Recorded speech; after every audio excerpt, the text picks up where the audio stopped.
Okay, so what I'm going to do is prep my soil, and I want just to show you what I do. And I hope you can see this okay. If not, I'll be discarding this video. So I showed you before that coconut soil um, that I rehydrated and it broke apart real well. This is just left over from my last planting of seeds. And what this is I bought a product called Black Gold Seed Mix because I don't know how many of you have been trying to buy potting soil and found out that what you bought was a whole bunch of sticks. And I'm getting a little tired of that. If I wanted sticks, I'd just rake my yard and use that. I need potting soil, and it's not something that sticks are required. So, this stuff it's a natural organic seedling mix, and I'll show you the bag in a couple of minutes. But I have my coconut soil. Oh, I'm sorry, and peat moss and a little bit of vermiculite. All right, was all mixed into this. So this is the coconut soil, and it's rather wet because you have to get it really wet to get going, to get it to expand from that little chunky log. So I'm going to put quite a bit of this. Now this is pretty much a neutral type of soil. It doesn't have a lot of nutrients in it that I know of. If you are a marijuana grower, this stuff is amazing because marijuana does not want to have nutrition on the start. It wants kind of a just nice soil that will drain well, that holds in some moisture because marijuana needs moisture. Same with my banana plants need a lot of moisture. So without getting soggy. Anyway, so that's why I'm using some of this. And I use it in most of my mixes just for the water retention. Because where I live, and I can have days that are down to 0. And then I will have days that are all the way up to 110. So my summers are amazing and easier to control. I water during the summer twice a day, once in the morning, once at night. Once in the morning just so the plant doesn't dehydrate, once at night to give it the water it needs. So every single day during the summer. I know, like, you watch a lot of the professionals who are like, oh, you only have to water once a week. Well, that's not the case in Arizona, high desert, anywhere you have heat and no water. You have to really watch your water and really give it to them every single day.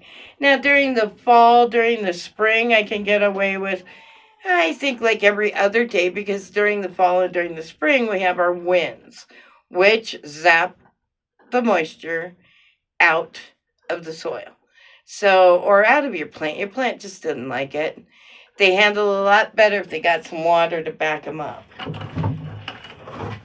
Next, in this, so this was the coconut soil. This is that black gold that I was talking about. Natural and organic seeding mix. And I've only found a really small bag of that so far. So, as you can see, we don't have a huge stick issue, maybe a few, but that's what we used to watch all the time.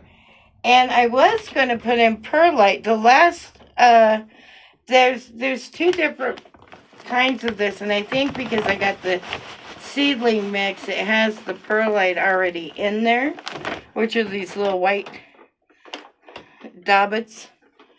So I'm not going to have to add perlite. When you're starting seeds, it's good to add some vermiculite or some perlite in there. That loosens up the soil. It makes it not clump together. And those of you who live in the desert are going, yay! Now, I do keep all of my chicken poo and my rabbit poo and all of that. And I set it over in a compost pile that Bun Bun is over there playing in right now. And I water it, and kind of get it to break down as much as I can. And with that, I have a great fertilizer. I do add bone meal, but that's kind of all I add anymore as a fertilizer into my plants. Right about the time that I think they're going to start, when they start putting on blooms and that kind of thing, when they need that extra nutrient. I know every gardener has their own way of doing things, so that's how I do it. And then if I feel like I need some extra fertilizer on something, the plant isn't looking happy, I go in and I take Roger's poo, the rabbit's discard, and with that, I'll just throw it on. It's not hot. It can be put directly on the plant, and it's pretty fast acting. So my plants are really, really happy about that. Now, Kevin is always experimenting and trying to figure out, different compost ways. He's made the tea. I've made cow poo tea, where I just took some cow patties and put it in this huge bucket and watered it down, and then for the fall crops, or around August, I will use it, and my plants seem to like that. And yeah, it's kind of a disgusting process, but these are the things you do for your plants. So there we have it on that.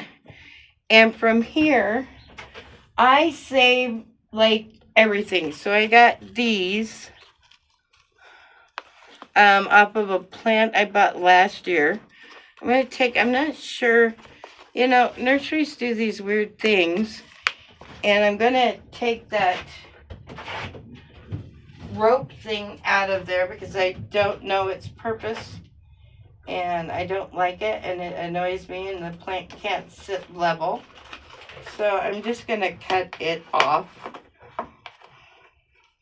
Oh, wow. Didn't want to cut off. And, and so you can see I took that out. And because I'm planting my bananas,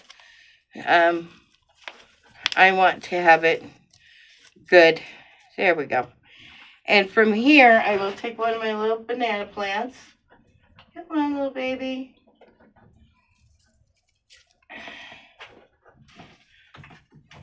I got 3 of these on Amazon. I think it was $30 for the 3. So I'm going to put them in there. Now, I think this has that mesh stuff on it.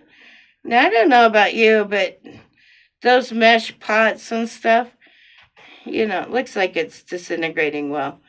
Those wet mesh pots and things that you get in the store, especially like the carton pots, they don't work for me, ever. So what all of the gardeners are saying, all the professionals say, is that I want to kind of not bury deep, and I want to kind of just and allow a mound on top, a little bit of that portion that was at the top, let that stay at the top. And so, voila, I put it in. We're going to give it some water and pray. Lots and lots of prayer, because not everything works. So, and if it doesn't work, Here's my deal. Don't spend too much on plants. These are 3 for $30, $10 each. And I can risk $10. I can't risk $100 on something that may or may not live. So just kind of, like my thing says, I am the poor person prepper. And I'm kind of lazy about things too. So if you can make it simple and cheap and experiment. What works for me doesn't necessarily work for everybody. And be patient, be loving, and just enjoy the process.